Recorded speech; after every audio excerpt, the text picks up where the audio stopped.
Amados, vamos abrir as nossas Bíblias no texto do profeta Isaías, no capítulo 64, verso 4.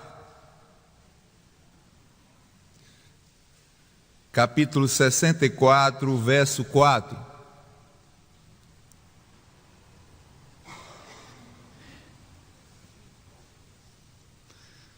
Capítulo 64, verso 4 do profeta Isaías. Algumas pessoas afirmam que Isaías é o Evangelho do Antigo Testamento, porque é o livro da Bíblia que mais fala acerca da vinda e da presença de Jesus entre nós. Então, vamos ler o Evangelho do Antigo Testamento, Isaías 64, verso 4. Diz assim a palavra de Deus: desde os tempos antigos, ninguém ouviu, nem ouvido percebeu, e nem olhos viu outro Deus além de ti, que trabalha para aqueles que nele esperam. Amém. Vamos ler novamente, todos juntos, vamos lá? Desde os tempos antigos, ninguém ouviu, ninguém ouvido percebeu, e olho nenhum viu outro Deus além de ti, que trabalham por aqueles que neles esperam. Amém. Queridos, o profeta Isaías está falando esse texto, e existem muitos outros trechos na Bíblia que declaram essa verdade, que Deus trabalha, que Deus trabalha. Hoje nos propomos a falar sobre isso, e até em outros textos, por exemplo, quando Isaías fala, capítulo 40, verso 28, que Deus não se cansa nem se fadiga. Jesus também afirma isso em uma discussão que ele estava tendo com os fariseus, e ele dizia assim, em João 5, verso 17, meu pai trabalha até hoje e eu trabalho também. Motivado pela disputa entre os fariseus, pelo homem que tinha sido curado no dia de sábado, um homem que passou 38 anos ali, e Jesus, em alguns minutos, cura este homem, levanta esse homem e manda que ele pegue a sua maca e possa ir para casa. Percebemos isso porque Jesus também lembra-se do Salmo 121, quando afirma que Deus nem dorme nem cochila, nem dormita, nem dorme nem dormita, nem dorme nem cochila. Ele está sempre apto e pronto para trabalhar. Ele está sempre trabalhando por alguém, e podemos dizer por nós. Mas poderia surgir, ou pode surgir uma pergunta: por quem, irmão Elias, por quem Deus trabalha? Por quem Deus trabalha? Vamos ver o primeiro ponto do nosso texto. Deus trabalha para aqueles que nele esperam. Deus trabalha, se você espera nele, por mim e por você. Se eu esperar nele, ele trabalha também por mim, Decultos. E é importante que a gente entenda isso. Lá em 1 Reis 17, de 1 a 6, fala do texto onde Elias, Deus está trabalhando na vida de Elias. Elias foi um profeta também do Antigo Testamento, muito usado por Deus, e é interessante que esse texto, ele fala de os corvos pegarem pão e carne e levavam para Elias, e de tarde ele bebia da água do ribeiro. Queridos, esse episódio mostra a forma soberana como Deus age, até dirigindo corvos para levar pão e carne para Elias. A Bíblia afirma também com certeza que nenhuma folha cai da árvore sem a permissão de Deus. Nenhuma folha, Marcos Pontes, cai da árvore sem a permissão de Deus. Isso é importante sabermos. Agora, existem duas vontades de Deus que eu gostaria de esclarecer um pouco com os irmãos, porque às vezes a gente pode confundir. A primeira verdade diretiva, não é? A verdade séria, direta de Deus para as nossas vidas, é quando Ele faz com que as coisas o quê? Aconteçam. Então Deus dirigiu, Deus fez. e nós vamos obedecer. Essa é a vontade diretiva, soberana de Deus. Essa sim nos alcança também. Agora tem a outra vontade, é a vontade permissiva. É quando Deus permite que as coisas aconteçam. Por exemplo, as bombas que foram soltadas em Hiroshima e Nagasaki, bomba terrível, destruiu as cidades. Até hoje ainda existem consequências dessas bombas lá soltadas pelos americanos. Foi vontade diretiva de Deus? Hein? Não, foi vontade o quê? Permissiva. Deus permitiu que aquilo acontecesse. As duas guerras mundiais, foi Deus que quis, foi Deus que programou, foi Deus que dirigiu para que aquilo acontecesse? Não, a fome lá na África, é Deus que dirige para que as pessoas morram de fome. Doenças no nosso país, criancinhas que morrem, será que Deus está levando aquela criança a morrer? Não, Deus permite que isso aconteça, para que nós possamos entender que existe a vontade diretiva, soberana de Deus. Ele decidiu e isso acontece. Existe a vontade, Vitor, permissiva de Deus, onde Deus permite que as coisas aconteçam. Isso é muito importante para que nós possamos entender.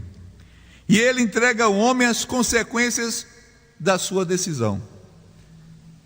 No caso de Elias, ele cria em Deus e numa forma soberana de Deus agir. Ele esperava só em Deus, ao ponto de afirmar: e não cairá orvalho nem chuva nesses seguintes anos, mediante a minha palavra. Por que ele disse isso? Porque Deus já havia falado ao seu coração: não vai chover, a não ser quando você falar. E é importante entendermos isso. Ele confirma claramente que confia somente em Deus, irmã Maluce, somente em Deus. Pedro teve um outro caso no Novo Testamento. Pedro foi praticamente a mesma coisa. Deus cuidou dele. Ele estava preso e o Senhor o libertou. Vamos ver o verso 12 de Atos, verso 7. Repentinamente apareceu um anjo do Senhor, e uma luz brilhou na cela. Ele tocou o lado de Pedro e o acordou. Depressa, levante-se, disse ele. Então as algemas caíram dos punhos de Pedro. Além de estar preso ali, havia guardas para garantir a prisão de Pedro. Herodes não sabia que existia ali um grupo de cristãos que estavam reunidos em oração a Deus pela vida de Pedro. E essa oração Deus ouviu. 12:5b não temos aí, mas eu posso dizer: a igreja orava insistentemente a Deus por ele, para que Deus pudesse livrá-lo daquela prisão, pois não tinham a quem recorrer. Será que tinha algum amigo de Herodes que a igreja, os cristãos pudessem falar: ei, amigo de Herodes, fala lá com Herodes para soltar Pedro? Tinha algum político importante? Tinha algum grupo humanitário para se condoer com a prisão de Pedro, injusta de Pedro? Não tinha. Então a igreja clama a quem? Clama a quem? A Deus. Era algo que a igreja podia e deveria fazer. Deus cuida daqueles que nele esperam. A chance de uma oração contra contra uma muralha. Qual é a chance de uma oração contra uma masmorra, uma muralha, onde Pedro estava preso lá dentro? É a mesma coisa de uma oração derrubar um arranha-céu, uma brisa derrubar um arranha-céu. Irmãos, a gente tem que entender que a oração é poderosa quando parte de alguém que tem seu coração à espera da ajuda do Senhor. Da ajuda do Senhor. Porque muitas vezes nós usamos da oração mais como um subterfúgio. Nós vamos orar para que o irmão determinado que está preso injustamente possa sair da cadeia. Mas nós oramos e nem acreditamos na nossa oração. Nem acreditamos na nossa oração. Mas a Bíblia diz, é verdade, pode muito a oração de um justo em seus efeitos. Pode muito a oração de um justo em seus efeitos. É necessário que creiamos nessa palavra. Tiago 5,16, parte B. É necessário entendermos, irmãos, que só quem está por detrás de um muro de pedras pode perceber a força da oração de irmãos que oram por justiça, que não estava acontecendo naquele caso. Aí eu pergunto a você e pergunto a mim: o que nos prende? O que nos amarra? Qual é a força que nos segura diante das orações que a igreja faz por você ou por mim? A acomodação, a falta de obedecer a Deus, não entender o que está acontecendo em sua vida. Existem pecados não revelados, existem dúvidas: será que Deus faz isso ou não por minha vida? Muitas vezes a gente entra em crise: será que Deus existe no sentido de participar da minha vida?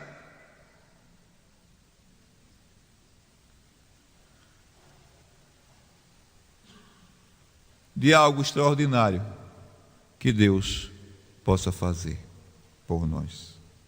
Amados, se o Filho libertou, você é verdadeiramente livre. Vamos dizer todos esse texto: se o Filho nos libertou, nós somos verdadeiramente livres. Vamos lá? Se o Filho nos libertou, somos o quê? Livres, somos livres para crer naquilo que Deus pode fazer por nós. Por isso não devemos estar presos às amarras do inimigo. Espere em Deus, que Ele cuida de você, mas só em Deus. Mas só em Deus. Em segundo lugar, o nosso trabalho é o quê? Descansar nele. Aí tem um bebê com a mão, não é, segurando. Esse bebê não sabe nem o que está acontecendo aí, mas tem uma mão de um homem poderosa segurando a vida dele. É meu, somente meu, todo o trabalho. E o teu trabalho é descansar em mim. Amém. É meu, somente meu, todo o trabalho. E o teu trabalho é descansar em mim. O homem em si só é ansioso. Nós não apenas pelo amanhã, mas por tudo que nos cerca, nós ficamos ansiosos, querendo resolver com a força do braço, quando a Bíblia diz que não é por força nem por violência, é pelo Espírito de Deus. É ruim quando estamos ansiosos pelo amanhã, no sentido de estar preocupado com o que vai acontecer amanhã. Não estou dizendo que a gente vai ser irresponsável de não trabalhar pelo amanhã. Vamos trabalhar sim, mas nós não podemos estar ansiosos pelo que Deus poderá ou não fazer amanhã. É interessante que a Bíblia diz que basta cada dia o seu mal. Também em Mateus 6,33, diz um texto que eu acho que esse texto talvez seja um dos mais conhecidos da Bíblia. Vamos repetir todos juntos, vamos lá? Busquem, pois, em primeiro lugar, o reino de Deus e sua justiça, e todas essas coisas lhes serão acrescentadas. O que os discípulos estavam preocupados ali? Com o que ia vestir, com o que ia comer. Jesus disse: olha, busque em primeiro lugar o reino de Deus e a sua justiça, e todas essas coisas vos serão acrescentadas. A ansiedade produz avareza. Quando eu estou tão ansioso por ter algo, por conquistar algo para mim, para a minha família, eu viro um avarento. Aquilo passa a ser para mim algo que eu vou adorar. O dinheiro passa a ser para mim algo que eu vou diante dele como que adorá-lo, porque eu tenho aquele dinheiro e nada vai me faltar. Mas a Bíblia não fala isso. A Bíblia não fala isso. O ócio não é para o cristão. Os pássaros são exemplo não de ócio. Os pássaros trabalhavam para ter a sua casinha, para colocar o seu ovinho. Eles trabalhavam, apenas eles não eram ansiosos pelo dia de amanhã. Foi isso que Jesus tentou ensinar aos discípulos nesse texto. está livre da ansiedade. É isso que Jesus quer de nós. A ansiedade, as coisas materiais, como comida e roupa, é desnecessária, inútil e maligna. Acordem. A ansiedade por coisas materiais, como comida e roupa, é desnecessária, inútil e maligna. O diabo que fica colocando em nossa mente que vai acontecer amanhã e o cheque que vai entrar. Se Deus dar a vida, pode nos sustentar. Davi já falava em um dos seus salmos: sou velho, já fui moço, mas nunca vi um justo a medicar o pão, nem sua descendência fazer a mesma coisa. Fazer a mesma coisa. Eu sei que não é fácil, irmãos, para entregar tudo ao Senhor, em especial quando as coisas não vão bem, quando os cheques começam a voltar, quando a saúde não vai bem, quando o emprego não aparece, quando o comércio não vai bem, quando fale a sua empresa. Isso é muito ruim e eu sei disso. Agora, nesse momento, é o que o Senhor espera de nós, que ponhamos nele a nossa confiança, e só nele a nossa confiança. Amados, nós às vezes usamos muletas. A religião pode ser uma muleta para dizer: não, eu vou para a igreja, lá na igreja as coisas vão ser resolvidas. Não, vai ser resolvido diante de Deus, o Deus dessa igreja, não essa igreja. E é importante que a gente entenda isso em nossas vidas, irmãos. O apóstolo Paulo nos desafia a crermos em Deus. Filipenses 4, verso 6, está exposto aí: não andem ansiosos por coisa alguma, mas em tudo, pela oração e súplicas, e com ações de graça, apresentem seus pedidos a Deus. O que é que Paulo está dizendo aí? Andem ansiosos, lutem, façam força. Não, ele está dizendo: olha, não fiquem ansiosos por coisa alguma, antes apresentem a Deus em suas orações. E orações com o quê? Com ações de graças, já agradecendo, porque temos um Deus que cuida de nós. Temos um Deus que cuida de nós. Queridos, isto chama crer no invisível. Descansar no Senhor no momento mais crítico da sua vida é crer no Senhor. E é importante entendermos isso.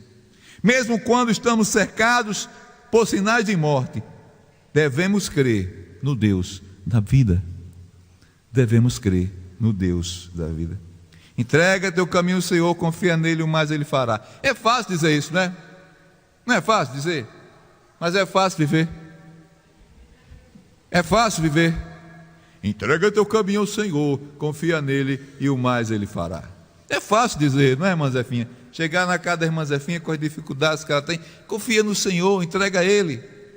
Mas infelizmente a gente diz isso da boca para fora. Quando a dificuldade é conosco, irmãos, é difícil a gente dizer: não, está aqui, Senhor, toma, Senhor, o problema é teu. E no hebraico esse texto diz: rola para Javé, rola para Iavé, porque é Deus que toma conta das nossas vidas, dos nossos problemas. No discurso é fácil, mas na prática é difícil.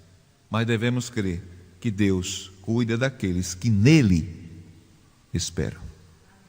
Você espera no Senhor? Você espera no Senhor? Você espera no Senhor? Para concluir a nossa reflexão, é importante crermos que o Senhor cuida de nós. No início, o Senhor cuida de nós. Os desertos têm início, tem ou não tem? Tem. Todos nós aqui já experimentamos desertos na vida. E nós muitas vezes perguntamos: mas por que eu? Mas por que eu? Mas por que eu, Senhor? Muitas vezes perguntamos no início do deserto. Mas também tem um meio. Os desertos têm um meio. É quando o turbilhão de crise nos envolve. É como se fosse um furacão entrando em nossas vidas e nós muitas vezes não sabemos por onde sair. É no meio dos desertos da vida que esses furacões aparecem. É o momento mais difícil, é a crise, é a dificuldade, é a luta, todas as coisas contra nós. Lembro-me de Jó, perdeu de uma vez só 10 filhos, filhas, animais, dinheiro. Ele estava no meio dessa crise. Aí aparecem 3 amigos dele, a culpa é tua, porque tu pecastes. Eu não pequei, tu pecastes, eu não pequei. Aí depois Deus vem, no final da história, e reverte todo o quadro. Esse texto de Jó deve ser lido por nós, observado por nós e vivenciado por nós. Os desertos também têm um fim. A gente está atravessando, talvez você ou eu estejamos atravessando esse deserto no turbilhão de coisas que vêm contra nós. Mas é importante saber que esse deserto tem um fim. Como ele teve o início, teve o meio, mas ele terá um fim. E o Senhor estará lá no fim para nos abraçar e sorrir, dizendo: vem ao meu encontro, eu te abençoo, eu vou repor tudo que você perdeu. Amados, nós temos que entender dessa forma.